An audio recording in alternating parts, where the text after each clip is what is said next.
வாழ்க வையகம், வாழ்க வையகம், வாழ்க வளமுடன். குருகருள் குருவே துணை. ஒழுக்கத்தால் உலகையே நட்பு கொள்ளும் அன்பு நெறி போதித்த ஆசான் வேதாத்திரி மகர்ஷி அவர்கள் வணங்கி என்னுடைய பேச்சை துவங்குகிறேன்.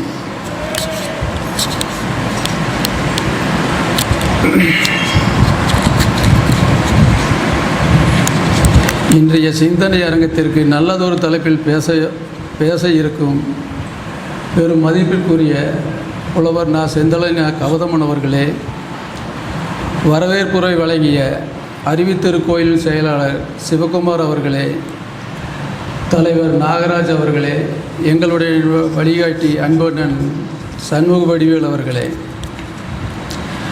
இறைவணக்கம் குரு வணக்கம் பாடிய பாடகர் செந்தில்குமார் அவர்களே, தவம் நடத்தி கொடுத்த பேராசிரியர் சுவாமிநாதன் அவர்களே, தேவராஜ் அவர்களே, கனகராஜ் அவர்களே, எங்களுடைய அழைப்பை ஏற்று வருகை தந்திருக்கும் சகோதர சகோதரிகளே, சிந்தனையாளர்களே, அனைவருக்கும் வணக்கம். சிந்தனையாளர்கள், சூலூரில் எனக்கு பிடித்தமான விஷயங்கள் நிறைய இருக்குதுங்க. அதில் 1-2 சொல்லி ஆசைப்படுகிறேன். சூலூர் மக்கள் அனைவரும் நல்ல முறையில் பயன்பெறும் வகையில் வேதாத்திரி மகரிஷி அவர்கள் அருளிய வாழ்க்கை வள கல்வி என்னும் யோகா கலையை வழங்குவதற்கு எல்லோருடைய ஒத்துழைப்புடன் இங்கு அறிவித்திருக்கோயில் கட்டப்பட்டது. இங்கு அறிவித்திருக்கோயில் கட்டப்படுவதற்கு தூண்டுகோலாக இருந்தது 13/8/2002 ஆண்டில் ஆழியாரில் நடைபெற்ற அமைதிக்கு வேதாத்திரியம் என்ற தலைப்பில் 5 நாள் மகாநாடு நடந்ததுங்க. அந்த மகாநாட்டை அன்றைய மத்திய அமைச்சர்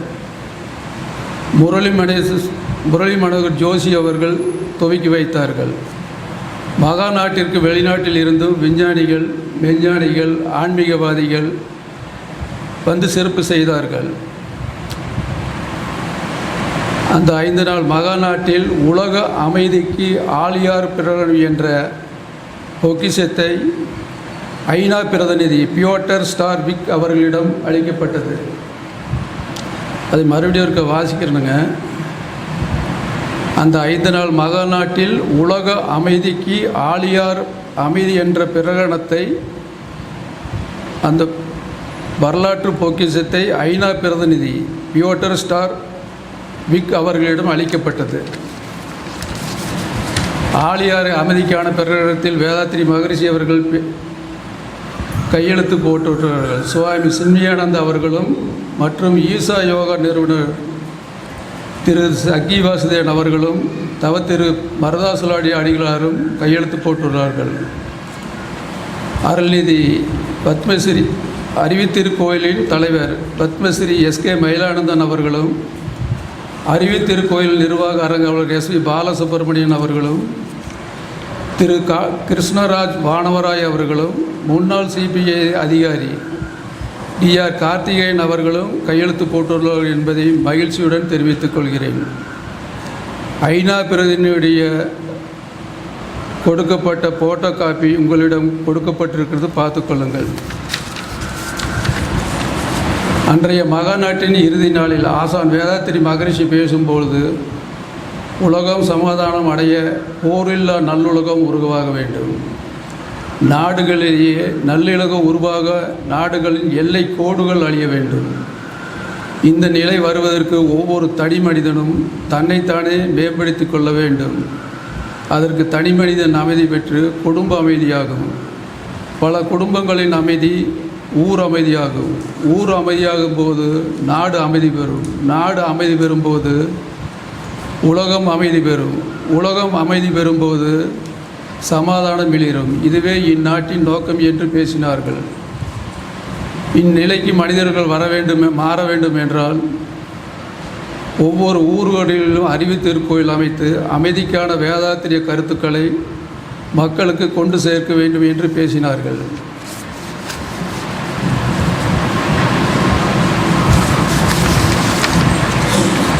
அதில் இன்னொரு மீட்டிங்கில் பேசுகிற போது ஒரு சின்ன கருத்து சொன்னாருங்க. ஆழியாரில் பேசுகிற போது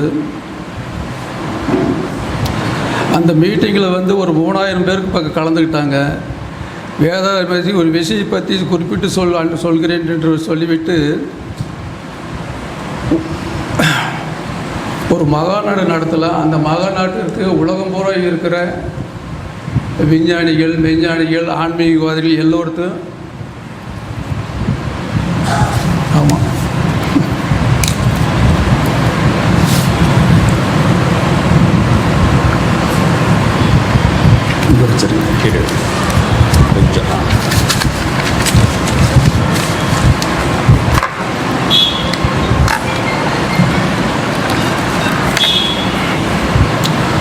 உலகம் பூரா இருக்கும் மதவாதிகள், மத தலைவர்கள், மெஞ்ஞானிகள், விஞ்ஞானிகள், ஆன்மீகவாதிகள், இன்னும் இருக்கும் உலகத் தலைவர்கள் எல்லாத்தையும் ஒரு மகாநாடு நடத்துவோம். அந்த மகாநாட்டில் எல்லாத்தையும் வச்சு ஒரு தீர்மானம் நிறைவேற்றலாம். அது என்ன தீர்மானம் கேட்டிங்கன்னா, கடவுள் ஒன்றா பலவா அப்படிங்கிற ஒரு முடிவுக்கு வருவோம். அப்படி முடிவுக்கு வந்தோம்னா ஒரு சீரான கருத்து உருவாகும். அதில் ஒன்று என்று யாராவது சொன்னால், இல்லை பலவன்னு சொன்னாங்கன்னா அதுக்கு தகுந்த மாதிரி ஒரு முடிவு எடுக்கலாம். ஒன்றுன்னு சொன்னாங்கன்னா அதுக்கு தகுந்த முடிவு எடுக்கலான்னு சொல்லிட்டு, அப்படி ஒன்றுன்னு சொன்னால் அதனுடைய ஆற்றல் எது அப்படின்னு ஒரு முடிவுக்கு வரலான்னு சொல்லி அந்த மகாநாட்டில் பேசினார். இதுவரைக்கும் எந்த இடத்துல இருந்து எந்த பதிலும் வரவில்லை. உலக மக்களுக்கு அறிவிப்போம் என்று பேசினார்கள். அதை பற்றி இதுவரைக்கும் யாருமே எந்த கருத்துமே இதுவரைக்கும் சொல்லலைங்க. சிந்தனையாளர்களே, நாங்கள் இங்கே சொல்லிக் கொடுக்கும் பயிற்சிகள் அனைத்தும் உலக நலத்திற்கு, உடல் நலத்திற்கும், மனநலத்திற்கும், குடும்ப நலத்திற்கும், சமுதாய நலத்திற்கும் ஏற்ற வாழ்க்கை வள கல்வி சொல்லிக் கொடுக்கிறோம். இங்கு எந்த நாளில் எப்படி பயிற்சி கொடுக்கிறோம் என்பதை பற்றி அண்ணன் சண்முக வடிவேல் அவர்கள் இப்பொழுது உங்களிடம் பேசுவார். ஐயாவை பற்றி ஒரு சில வரிகள்.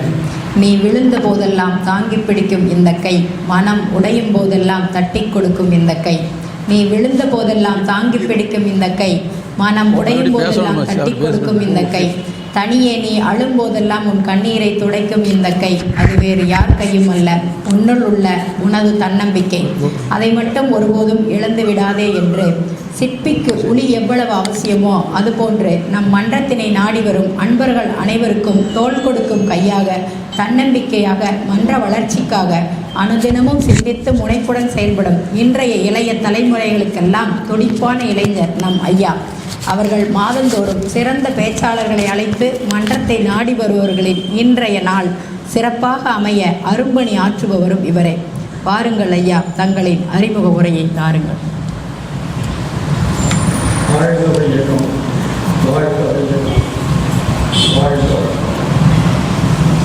தந்தை தாயிலும் ஒன்று சேர்ந்து கிடைத்ததொரு முகநாசி தொடங்கி வந்தோம். அவன் ஈரிய வினைகள் அறமோ மற்றோ அளித்த பதிவுகள் அனைத்தும் நம் சொத்தாச்சு. வரும் பிறவையில் முன்வினை எடுத்து எல்லையில்லா மெய்ப்பொருளை அடைவதற்கு அந்த ஒரு உதவி குருவியில் செலுத்து. குரு திருவடி வணங்கி வாழ்த்தி வாழ்வோம். வாழ்க்க மகிழ்ச்சி. இந்த சிந்தனை அரங்கத்தில் தலைமை பொறுப்பிற்கும் எங்களுடைய அருமையான எங்கள் மன்றத்தின் புறவர் அருள்மிகு மகேஸ்வரன் அவர்கள்,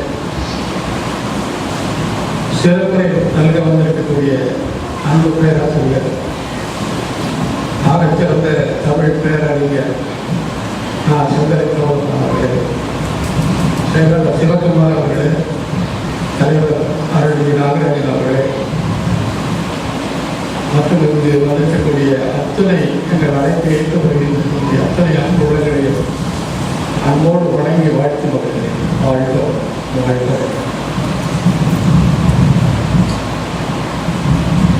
சிறப்புரை நாங்கள் வந்திருக்கக்கூடிய ஐயா அவர்களை நாங்கள் ஒரு வருடமாக அவரை அழைக்க வேண்டும் என்ற ஒரு ஆர்வம். அதில் எங்கள் மன்றத்திலையும் இந்த பட்டிமன்றம் அவர் அழைத்தா வருவாரா? ஏனென்றால் அவர் பெரியாரிய சிந்தனை கொண்டவர். நம்முடைய சித்தாந்தத்திற்கும் அவருடைய சித்தாந்தத்திற்கும் ஒத்து வருமா அப்படிங்கிற ஒரு பெரிய பெட்ரோல் கூட நடந்தது. அதில் நான் நடுவராக இருந்து கண்டிப்பாக ஒரு வள்ளுவத்தை படித்தவர்கள் எந்த இடத்திலும் பேசலாம். வள்ளுவம் என்ற மிகப்பெரிய தத்துவத்தை படித்தவர்கள் எந்த சபையிலும் கூட பேசலாம், இந்து மகா சபையிலும் பேசலாம். எனவே நாங்கள் 4 வருஷம் சந்தித்தோம். நானும் மயில்சாமி தலைவர், தலைவர் நாகராஜ், லோகநாதன் வந்திருந்தாரு. போய் சொன்ன உடனே அவருடைய கருத்து வள்ளுவம் உள்ளம் உயர்த்தும் வள்ளுவம் என்ற பொருளை பேசுறேன் அப்படின்னு சொல்லி வந்துட்டார். ஏன்னா இது உலக பொதுமுறை, திருக்குறள் எந்த மதங்களும் எடுத்துக்கலாம். அந்த வகையில இந்த வருகின்ற ஐயா அவர்களை மீண்டும் ஒரு முறையாக வணங்கி வரவேற்கிறோம். இந்த சிந்தனை அரங்கத்தினுடைய நோக்கம் என்ன அப்படின்னா, நிறைய பேர் வாசிப்பு திறன் குறைஞ்சது, புத்தகம் படிக்கிறது அதிகமாக படிக்கிறது. முன்னையெல்லாம் இப்போ நான் பொன்னியின் செல்வன் 3 முறை படித்தேன்.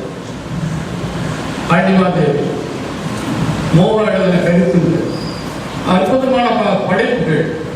இப்ப அதெல்லாம் படிக்கிறதுக்கு என்னுடைய மகன்களே விரும்புவதில்லை. அந்த வாசிப்பு திறன் குறையும் பொழுது ஒரு கேட்கும் திறனை அதிகரிக்க வேண்டும். அதைத்தான் வள்ளுவர் சொல்றாங்க, கற்றிலனாயினும் கேட்க அகல்வருக்கு ஒழுக்கத்தில் ஊற்றாம் துணை. அந்த வள்ளுவரை கொள்ளை எடுத்து நாங்கள் சிந்தனை அரங்கத்தை போகணும். பல அறிஞர்களை வரவழைத்து நல்ல கருத்துக்களை மக்களுக்கு அளிக்க வேண்டும் என்ற நோக்கத்தோடு இந்த சிந்தனை அரங்கத்தை நடத்தி கொண்டிருக்கிறோம். 2வது நோக்கம் என்ன அப்படின்னா, இந்த அறிவித்தறிக்கைகள் அமைச்சர்கள் நோக்கம் என்னன்னு சொல்லி மகிழ்ச்சி பேசினார் தலைவர் சொன்னாங்க. ஒவ்வொரு ஊரிலும் அறிவித்திருப்பது உருவாக்குங்கள். அந்த வகையில் அறிவித்திருக்கள் உருவாக்கிட்டோம், கட்டணம் கட்டிட்டோம். இன்னைக்கெல்லாம் நினைச்சே பார்க்க முடியாதுமா கட்டணம் கட்டுறதா. அன்னைக்கு எடுத்த முயற்சி மிக அற்புதமாக வெற்றி அடைந்தது. அருட்தந்தையுடைய ஆசிரியர் அவர் 1 லட்சம் கொடுத்தார். நம்ம வந்து இந்த கட்டடத்துக்கு வேதாத்திரி மகரிஷி அவர்கள் 1 லட்சம் கொடுத்தார். மயில்சாமி என மிக மிக முன்னின்று அவர் தான் பொருளுதவிங்கிறது என்னன்னு சொல்ல முடியாது இன்று வரை.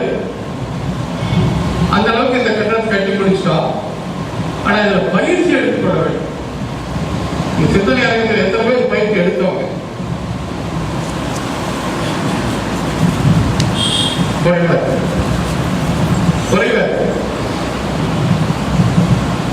எங்களுடைய வேண்டுகோள், எங்களுடைய நோக்கம் எல்லாம் சிந்தனை நோக்கம் என்று கொஞ்சம் சுயநலத்தோடு கூடிய பொதுநலம். பயிற்சி எடுத்துங்க. இது ஒரு மத சார்பற்ற, மொழி சார்பற்ற, எனும் சார்பற்ற ஒரு அமைப்பு. எல்லாரும் வாங்க, பயிற்சி எடுத்துக்கங்க. பயிற்சி எடுத்து பயன்பெறணுங்கிறது எங்களுடைய வேண்டுகோள். இது சொல்றது தலைவர் வந்து அவர் உரையை கட் பண்ணி எனக்கு கொடுத்துருக்காரு. ஒரு வாய்ப்பு ஒவ்வொரு மாதமும் 2வது புதன்கிழமை 10 நாட்களுக்கு அடிப்படை பயிற்சி வழங்கப்படும். அதில் வந்து உடலுக்கு உடற்பயிற்சி, மனதிற்கு தியானம், உயிருக்கு காய்கறி. ஒவ்வொரு பௌர்ணமி தினத்தன்று இங்கு மௌன நோன்பு நடைபெறுகிறது. ஒவ்வொரு மாதமும் கடைசி ஞாயிற்றுக்கிழமை சிந்தனை அரங்கம் நடந்து கொண்டிருக்கிறது. அந்த வகையில் இந்த மன்றம் செயலாற்றிக் கொண்டிருக்கிறது என்பதை தெரிவித்துக் கொண்டு, வேதாத்திரியம் அப்படின்னு சொல்றீங்களே, எல்லாத்துக்கும் ஒரு இசம் இருக்குது. வேதாத்திரியம் என்றால் என்ன என்பதற்கு அருட்தந்தை அவர்கள் தன்னுடைய கவியின் மூலமாக சொல்லக்கூடிய கருத்தை மட்டும் உங்களுக்கு நான் படிச்சேன். போரில்லா நல்லுலகம், போரில்லா நல்லுலகம், பொருள் துறையில் சமநீதி, நேர்மையான நீதிமுறை, நில உலகுக்கு ஓராட்சி, உலகத்துக்கு போலாம், சீர்செய்த பண்பாடு, சிந்தனையோர் வழிபாடு, சீர்செய்த பண்பாடு, சிந்தனையோர் வழிபாடு, சிறப்புயர்ந்த பெண் மதிப்பு. இதை வேதாத்திரியுடைய கொள்கைகள். சிறப்புணர்ந்த பெண் மதிப்பு, தெய்வ நீதி வாழ்தல், தேர் திருவிழா தவிர்த்தல்,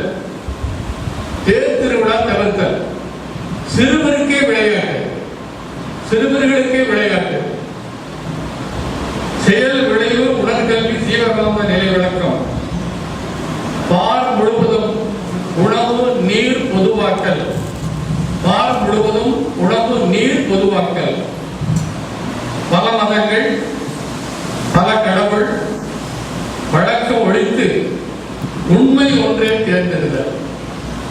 இதுதான் வேதாத்திரி.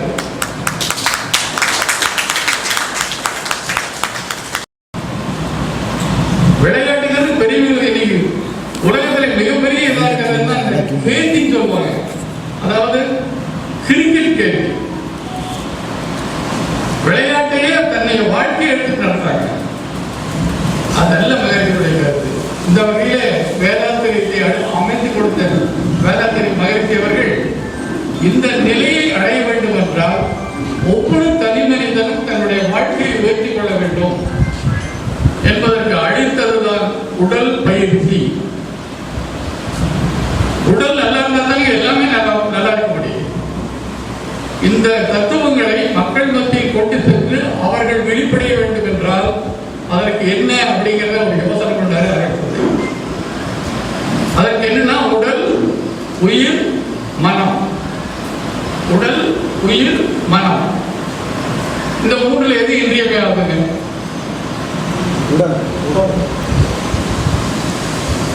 மேடையில் பயிற்சி சொல்லக்கூடாது. உடல், உயிர், மனம் இது இன்றியமையாதது. உடல் தான். உடம்பார் அழியில் உயிரார் அழிவர். திருமூலர்.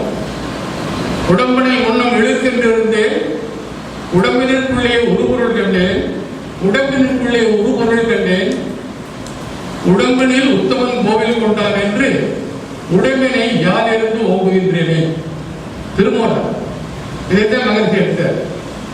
திருமூலருடைய சித்தாந்தத்தை எடுத்தார். உடம்பார் அழியில் உயிரார் அழிவர். உடம்பிலேயே உயிர் இருக்காது, உடல்ல. அதே உண்மை. இப்ப 80-90 வயசானவங்க படுத்துட்டு இருக்கிறாங்க, நாம் பார்க்க போறோம். அப்போ அவங்க கிட்ட ஐயா நல்லா இருக்கிறீங்களா ஐயா அப்படின்னு கேட்டோம்னா அவங்க என்ன சொல்லுவாங்க? எப்ப மேல கூப்பிடுவான்னு தெரியல சொல்லுவாங்களா இல்லையா? என்ன காரணம்? உடல் நலித்து விட்டது. உடலுக்குள்ள உயிர் இருக்க பயப்படுது. என்னை உடனே போயிடுற அப்படின்னு உயிர் சொல்லிட்டு. எனவே உடல் பயிற்சி தான் மகரத்தினுடைய முதல் தத்துவம். உடல் பயிற்சி தான் முதல் தத்துவம். எளிய முறை உடற்பயிற்சி கொடுத்திருக்காரு. இந்த உடற்பயிற்சியின் மூலமாக அனைத்து வியாதிகளும் தீரும். இதோட சந்தேகமே இல்லை. நான் நோய்வாய்ப்பட்டவங்க. நோய்வாய்ப்பட்ட பிறகுதான் அருள் தந்தையுடைய மகரிஷியுடைய இயக்கத்துக்கு வந்தேன். ஆழியார் போய் ட்ரீட்மெண்ட் எடுத்த பிறகு இந்த பயிற்சியை எடுத்துக்கொண்டால் உன் உடல் நலம் பெறும் என்ற ஒரு உறுதி அங்கு கிடைச்சது. அதுக்கப்புறம் நான் பயிற்சி எடுத்து பயிற்சி வந்து மக்களுக்கு கொடுக்கணும் அப்படிங்கிற ஒரு ஆர்வத்தில் மயில்சாமி நம்மளெல்லாம் கிடைச்சாங்க. அவரை வச்சு இந்த 60 திருக்கோயிலை உருவாங்க. எனவே உடல் தான் முக்கியம். அதற்கான உடற்பயிற்சி திருமணனுடைய எடுத்தார். உன்னோட பாளையம் உள்ளம் பெரும் கோயில், தெள்ள தெளித்தோருக்கு ஜீவனே சிவலிங்கம், கள்ள புலனெங்கும் காணாமணி விளக்கேன்னு திருமூலப்பாட்டை இருக்கார். ஜீவனே சிவலிங்கம். அப்ப இங்க கடவுள் எங்க இருக்காரு அப்படின்னா ஒவ்வொரு மனிதனுடைய இதயத்திலும் இருக்கிறார். இதுதான் மகரிஷி சொன்னார். எடுத்துக்கொண்ட மிக அற்புதமான தத்துவம். 5 தத்துவம் சொல்றாரு. உடல் தத்துவம், உடல் தவம், உயிர் தவம், மனத்தவம், மோனத்தவம், அகத்தவம், மோனத்தவம். 5 தவங்கள் சொல்றாரு. அதில் முதலாக அவர் சொல்றது உடல் தான். ஒவ்வொருவரும் உடலை பேணி பாதுகாத்துக் கொள்ள வேண்டும். அதற்காக பல நூல்களை கேட்டு, பல ஆசனங்களை கேட்டு, பல ஆயிரம் ஆசனங்களை கேட்டு, அதிலிருந்து எடுத்த ஒரு நல்ல சாரமாக பிடித்து நமக்கு இந்த உடற்பயிற்சி 7 வகையில கொடுத்திருக்காரு. தயவு செய்து இந்த உடற்பயிற்சியாக எடுத்துக்க வேண்டியது. எல்லா வகையான வியாதியும் ஒவ்வொரு வியாதிகளுக்கும் ஒவ்வொரு பயிற்சி. எனவே அந்த பயிற்சியை எடுத்துக்கொள்ள வேண்டும். உடல் பயிற்சி, மனதிற்கு தியான பயிற்சி, உயிருக்கு காய்கறி, பற்றி எங்க இருந்தாலும் அவையார் சொன்ன பாடல்கள், சிவபாக்கியர் சொன்ன பாடல்களை எடுத்து அதிலிருந்து திருமூலருடைய பாடலை எடுத்து அந்த பாடல்களின் சாரத்தை எடுத்து எதனால் நம்முடைய உடல் இயங்குகிறது, உயிர் இயங்குகிறது என்பதை ஆராய்ச்சி செய்து கொடுத்ததுதான் உடற்பயிற்சி. இந்த உயிர் காயங்கள் தொகை, காயங்கள் தொகை உயிருக்கு, மனதிற்கு தியான பயிற்சி. தெய்வம் நீ என்று உணர், தெய்வம் நீ என்று உணர். அப்போ ஒரு தெய்வம் ஒரு தெய்வத்தை வணங்கலாமா? மிகப்பெரிய சீர்திருத்தவாதியாக இருந்த காலத்தில் அவர் மெய்ஞானி மட்டுமல்ல, மிகப்பெரிய விஞ்ஞானி. இந்த அண்டம் எது உருவானது, இந்த அண்டத்திற்கு மூலம் எது, நீர் எப்படி உருவானது, நீருக்கு மூலம் எது, இதெல்லாம் அறிந்து ஆராய்ந்து இந்த மனவள கலைகளை கொடுத்திருக்கார். எனவே மனம் செம்மை வர வேண்டும், மனம் செம்மை வர வேண்டும். மனமது செம்மையானால் மந்திரங்கள் ஜெபிக்க வேண்டாம். திருமூலர் அதைத்தான் சாமி எடுத்தார், மனத்தை சரி பண்ணுங்க. அதற்காகத்தான் நமக்கு மனவள கலை என்ற கலையை வேதாத்திரி மகிழ்ச்சி அவர்கள் அடுத்திருக்கிறார்கள். அந்த கலையை போதிப்பதற்கு நாங்கள் தயாராக உள்ளோம். அந்த கலையை நீங்கள் அனைவரும் ஏற்றுக்கொள்ள வேண்டும் என்ற வேண்டுகோளை சொல்லி அடுத்ததை 4 சித்தர் பெருமக்களை தான் தன்னுடைய வழிகாட்டியாக எடுத்துக்கொண்டார்கள். ஒருவர் தாயுமானார், ஒருவர் திருவள்ளுவர், ஒருவர் திருமூலர், ராமலிங்க வள்ளல் பெருமாள். இந்த 4 பேர் தான் அடிப்படையாக அவர் வழிகாட்டியாக எடுத்துக்கொண்ட 4 சித்தர் பெருமக்கள். அதற்கு ஒரு கவி எழுதியிருக்கிறார். அறிவேதான் தெய்வம் என்றார் தாயுமானார், அகர்த்ததுதான் மெய்ப்பொருள் என்று எடுத்துக்காட்டி அறிவதனை அறிவித்தார் திருவள்ளுவர். அறிவை அறிவதற்கு முறையில் சொன்னார் அறிஞர் திருமூலர். அறிவில் ஆய்ந்து ஆனந்த கவியாத்தார் ராமலிங்கர். அறிவில் அறிவாய் நின்று அறம்பகுத்தோ அதை வாழ்ந்து காட்டிலோ நினைவு கூறுவார் அப்படின்னு இந்த 4 பேரை பற்றி ஒரு கவிதை இருக்கிறது. அதை சொல்லி எனக்கு இந்த நல்ல வாய்ப்பை அளித்தார். முதல்ல எதுவும் தலைமை வந்து இருக்கு, தலைமையை கூட எனக்கு கழிச்சார். இது வந்து அறிவு முறையாக இருந்தால் பரவாயில்ல, ஆனால் தலைமையை அவர் நாட்டுடைய தலைமையாக பேசிருக்காரு. இருந்தாலும் உங்களை எல்லாம் பார்ப்பதில் மிக்க மகிழ்ச்சி. ஒவ்வொரு மனிதரையும் பார்ப்பதில் மிக்க மகிழ்ச்சி. ஒவ்வொரு முகங்களை பார்ப்பது தெய்வங்களை பார்ப்பதற்கு சமம் என்று அருள்தந்தை அவர்கள் சொல்வார்கள். ஒவ்வொரு மனிதனும் தெய்வம். மனம் கூட்டல் இதம் மனிதம். மனிதனுக்கு பேர் என்ன? இதமான மனதோடு கூடியவன் தான் மனிதன். அந்த வகையில் இங்கு வந்திருக்கக்கூடிய அத்தனை அன்புகளுக்கும் என்னுடைய அன்பான வணக்கத்தை சொல்லி இத்தோடைய உரையை நிறைவு செய்கிறேன். வாழ்க்கை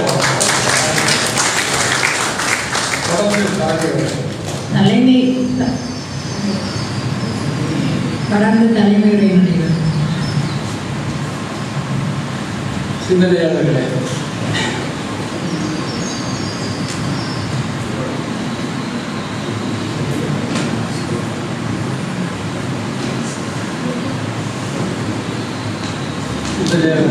சண்முகடி அவர்கள் சொன்னதை கேட்டீர்கள். இந்த அறிவித்தல் கோயிலில் பூஜையில் புரஸ்காரம் எதுவும் கிடையாது. முற்றிலும் அருள் தந்தை அவர்கள் வழங்கிய அறிவியல் ரீதியான விஞ்ஞானபூர்வமான விஞ்ஞான கருத்துக்களில் அமைந்துள்ள பயிற்சிகள் மட்டும்தான் சொல்லிக் கொடுக்கிறோம். இங்கு அறிவித்தல் கோயில் ஜாதி மதம் என்பது இல்லை. ஆண் பெண் இருவரும் இங்கு பயிற்சி கொடுக்கிறோம். அனைவரும் வந்து வழங்கி வாழ்க்கையில் வெற்றி பெற வாழ்த்துகிறேன். சிந்தனையாளர்களே, நம் நாட்டில் எத்தனையோ அமைப்புகள் இருக்கின்றன. எங்களுடைய வேதாத்திரி என்ற அமைப்பு தான் ஜாதி மதம் பார்க்காமல், எந்த விதமான சடங்குகள் பார்க்காமல் முற்றிலும் அறிவியல் ரீதியாக பயிற்சி கொடுக்கிறோம். இங்கே பயிற்சி பல வருபவர்கள் தங்கள் குடும்பத்தோடு வந்து பயிற்சி எடுத்துக் கொள்கிறார்கள். இந்தியாவிலேயே யோக கலையை கற்றுக் கொடுப்பதற்கு என்று வேதாத்திரி மகரிஷி காலேஜ் ஆஃப் சென்னையில் செயல்படுகிறது என்பதை மகிழ்ச்சியுடன் தெரிவித்துக் கொள்கிறேன். 18 பல்கலைக்கழகங்களிலும் யோகா பயிற்சி சொல்லிக் கொடுக்கிறோம்.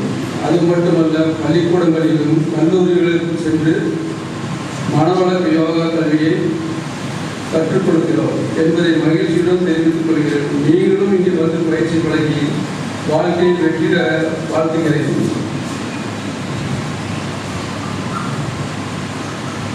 ஒருவர் செங்கல்ல ஞாபகத்தோடு பற்றி ஒரு மகிழ்ச்சியான செய்தி சொல்கிறேங்க. அதுக்கு முன்னாடி என்னுடைய வாழ்க்கையில் நடந்த ஒரு சின்ன சம்பவத்தை சொல்லிட்டு அவர்கிட்ட சொல்லுங்க. ஒரு புரோக்கர் வந்து சோமனூரில் வந்து ஒரு 5 ஏக்கர் பூமி இருக்குது, வாங்க போகலான்னு சொல்லி என்னை கூப்பிட்டு போகிறாங்க. சரி, நானும் போயிருந்தேன். போயிட்டு பார்க்கும்போது அந்த ஒரு பெரிய பணக்கார வீடுங்க. அந்த அவர்கிட்ட போய் ஒரு 5 ஏக்கர் பூமிக்கு எந்த ஏரியாவில் இருக்கிற கோம்பக்காட்டு போடுறது இருக்குங்க அப்படின்னு சொன்னார். சரி, நான் மூவி பார்க்கலான்னு சொல்லி சொன்னேன். போய் கூட்டிகிட்டு போய் பார்த்தாங்க. பார்த்துட்டு வந்து வந்து பேசிகிட்டு இருந்தோம். பேசிகிட்டு இருக்கும்போது ரேட்டு சொன்னார். ரேட்டு பேசிகிட்டு இருந்தோம். அப்புறம் இது போக நீங்கள் என்ன பண்ணுறீங்க, அவர் என்ன பண்ணுறான்னு சொல்லி இந்த மாதிரி சமயத்தில் நிறைய சமாச்சாரங்கள் பேசிகிட்டு இருந்தோம். பேசிகிட்டு இருக்கிற போது நிறைய பேசணும். ஒரு 1/2 மணி நேரத்துக்கு டீ எல்லாம் கொடுத்தாங்க. எல்லாம் சாப்பிட்டு பேசிகிட்டு இருக்கிற போது நீங்கள் என்ன பண்ணிட்டு கேட்டாங்க. இந்த மாதிரி சில இடங்கள் வாங்கி இருக்கிறாங்க அப்படின்னு சொல்லி சொன்னேன். அப்படியான்னு கேட்டுட்டு, நீங்கள் இவ்வளோ பொறுமையாக பேசுகிறீங்களே எது அப்படின்னு சொல்லி கேட்டாங்க. நீங்கள் எந்த மாதிரியான சேவிங்ஸ் சொல்லி கேட்டாங்க. நான் சொன்னேன், காலையில் ஒரு 5 மணிக்கு எழுந்திருப்பிடுங்க, கொஞ்சம் உடற்பயிற்சி பண்ணுவேன், தியானம் பண்ணுவேன், வேதாந்திரி பத்திரிகை விவரிச்சு கற்றுக் கொடுத்த இதெல்லாம் நான் செய்வேனுங்க. அதனால் எனக்கு எந்த விதமான பிரச்சனையும் இல்லை, அமைதியாக பேசுவேன். 2வது எனக்கு உடம்புல எந்த பிரச்சனையும் இல்லைன்னு சொல்லி சொன்னேன். அப்படிங்களான்னு சொல்லி அவர் கேட்டுட்டாரு. கேட்டதுக்கப்புறம் அவரை பற்றி சிலதெல்லாம் எனக்கு சொன்னார். நானும் பார்த்தா சில ஆரம்பத்துலேருந்து நிறைய கஷ்டப்பட்டு நிறையா மில்லு, இன்றைக்கி 1 மில்லுக்கு 2 மில்லு வச்சுருக்கிறேன். அதுபோல் தறியெல்லாம் நிறைய வச்சுருக்கிறாங்க. ஆனால் என்னென்ன கஷ்டம்னு கேட்டால் உங்களுக்கு ஒரு வியாதி மில்லிக்கிறீங்க. இப்போ எனக்கு சுகர் வந்துருச்சுங்க. அதுக்கடுத்து பார்த்து ப்ரெஷர் வந்துருச்சுங்க. ப்ரெஷர் வந்ததுக்கப்புறம் இப்போ எனக்கு ஹார்ட் அட்டாக்னு சொல்கிறாங்க. என்ன பண்ணுறது தெரியல, நல்ல முறையில் சாப்பிட முடியல, எதுவுமே பண்ண முடியல. இப்போ என்னுடைய சொத்தினுடைய மதிப்பு 500 கோடிங்க. இந்த 500 கோடி வச்சுட்டு என்னால் எதையுமே இதை சாப்பிட்றோன்னா இதை வேண்டாங்கிறாங்க, அதை சாப்பிட்றோன்னா அது வேண்டாங்கிறாங்க. எதையுமே நிம்மதியாக சாப்பிட முடியல, ஒரு நிம்மதியுமே கிடையாதுங்க. இப்போ நீங்கள் பார்த்தா சந்தோஷமாக இருக்குன்னு சொல்லி இதெல்லாம் நான் பழகிருந்தேன்னா என் வாழ்க்கையில் நல்லா இருக்குது அப்படின்னு சொல்லி சொல்கிறாங்க. இப்போ எனக்கு என்னன்னு ஒரு பிரச்சனை கேட்டால், இப்போ இந்த 500 கோடி ரூபாய் பணத்தை நான் யாராவது கொடுத்தானுங்க, இந்த கிறங்கு முடிச்ச நோயை யாராவது வாங்கிட்டாங்கன்னா எனக்கு மனசுக்கு சந்தோஷமாக இருக்குன்னு பேசுகிறாங்க. அப்போ தான் நான் நினைக்கிறேன், நிறைய இவர் இப்படி சொல்கிறாரு, நாம் ஏதோ ஒரு நல்ல காலத்தில் வேதத்தின் வயசுடைய பயிற்சி வழங்கி மனசுக்கோ உடம்புக்கு எந்த பிரச்சனையும் இருக்குன்னு மனசுக்கு சந்தோஷப்பட்டுக்கிட்டார். இப்போ இருக்கிற ஆனால் அந்த வியாபாரம் படியில வெளியேச்சா சொன்னார், வாங்கலை நான் பண்ணுறாங்க. இப்போ ஐயாவை பற்றி, ஐயாவுக்கு வந்து தமிழக அரசு வந்து நல்லாசிரியர் கொடுத்தாங்க, புலவர் ஐயாவுக்கு. அது சித்திதேவர் கல்யாணத்தில் ஐயாவுக்கு வந்து பாராட்டு விழா நடத்தினாங்க. பாராட்டு விழா நடத்துகிறவர் நிறைய பேர் வந்திருந்தாங்க. நிறைய பேர் வந்ததில் எல்லாரும் இணைய பரிசு கொடுத்தாங்க, சால்வை போட்டாங்க. நிறைய அறிஞர் பெருமக்கள் வந்து அவருக்கு நல்ல பாராட்டு பேசினாங்க. அது நானும் போயிருக்கும் போது கனகராஜன் வந்து ஒவ்வொருத்தையும் சால்வை போடுறாரு, நினைவு பரிசு கொடுக்குறாருன்னு அப்படியே அலௌன்ஸ் பண்ணிட்டு இருந்தார். நானும் எங்கள் அறிவியல் சார்பாக போய் ஒரு சாலை போட்டுட்டு உட்காந்துட்டு இருந்தேன். அப்போ இவர் கனகராஜன் இந்த மாதிரி புலவர் ஐயாவுங்க ஏற்புரை வளர்ப்பான்னு சொன்னார். அவர் எல்லாரும் அமைதியை உட்காந்து புலவர் என்ன பேசுகிறாரு அப்படின்னு நல்லா கேட்பேன்னு சொல்லிட்டு ஒரு அமைதியை உட்காந்துருந்தாங்க. அவர் வாழ்க்கையில் படித்தது முடிச்சது, வேலை சேர்ந்ததில் முடிச்சது, அதுவாக சூழலுக்கு வந்தது. சூழலில் வந்து அவருக்கு பிடிச்சது. இது முக்கியமாக சொல்லணும்னா சூழலுக்கு வரலாறு கேட்டதுக்கு அவர் ரொம்ப மனசுக்கு பிடிச்சது. இது முதல்ல அப்படி பேசிட்டு இருக்கிற பின்னாடி ஒரு 1/2 மணி நேரம் 1 மணி நேரம் நிறைய பேசுனாங்க. இது இடையில ஒரு வார்த்தை, ஒரு சில இதெல்லாம் வார்த்தைகள் சொன்னதை எனக்கு ரொம்ப மனசுக்கு பிடிச்சிருங்க. அதே வேலையில் அவர்கள் சொல்கிறாங்க, இந்த மாதிரி உங்களுடைய அறிவுக்கும் திறமைக்கு நீங்கள் நல்ல வசதியான வாழ்க்கை வாழலாம், நீங்கள் இப்படி ஐடியும் சொல்கிறாரு. அதை அவர் சிரிச்சுக்கிட்டே பதில் சொல்கிறாரு. சிந்தை நிறைவே எனக்கு செல்வம், இதுதான் எனக்கு மனசுக்கு பிடிச்சதுன்னு சொல்கிறாரு. அப்போ எனக்கு ஒரு யோசனை இருந்துச்சு. அப்போ எனக்கு அவர் பேசுகிற போதுங்க அப்படியே மனசுக்குள்ள அப்படியே ஒரு மகிழ்ச்சி வரும்போது உடம்புல ஒரு ஜில்லுன்னு வருவாங்க. அந்த மாதிரி ஒரு உண்மையானமே இருந்துச்சு. அப்படி ஒரு உணர்வு எனக்கு ஏற்பட்டுச்சு. இது எதுக்கு சொல்கிறேன்னு சொன்னால், இது கொஞ்சம் ஒரு இதுக்கு முன்னாடி சொன்ன இந்த பெரியவர் சொன்னது 500 கோடி ரூபா சொத்து இருக்குது, இந்த வியாதி இன்னைக்கு எதுவும் சாப்பிட முடியறதில்லை அப்படிங்கிறாரு. இவர் என்னங்கிறாரு, சிந்தையை நிறைவே செல்லுங்கிறாரு. இது எனக்கு நான் மனசில் பட்டது வந்து இருப்பதை வச்சு சிறப்பாக வாழ்ந்துட்டு நிம்மதியை இருக்கணுங்கிறது நான் நினச்சிட்டு இருக்கேன். ஆனால் இங்கே ஒரு சில பேர் நாங்கள் கூட அவங்க ஒவ்வொருத்தரும் ஒரு விளக்கம் சொல்கிறாங்க. அது எனக்கு அவங்க ஒரு வேலை செய்யறதுல திருப்தி அடைகிறது, அவங்க ஒரு தொழில் செய்யறதுக்கு அதை சிந்தனை நிறைவேற்றுறாங்க. இது சரியான சிந்தனை நிறைவேற்றுறது நீ பேச போது கரெக்டாக சொல்லிட்டு நான் கேட்குறேன்.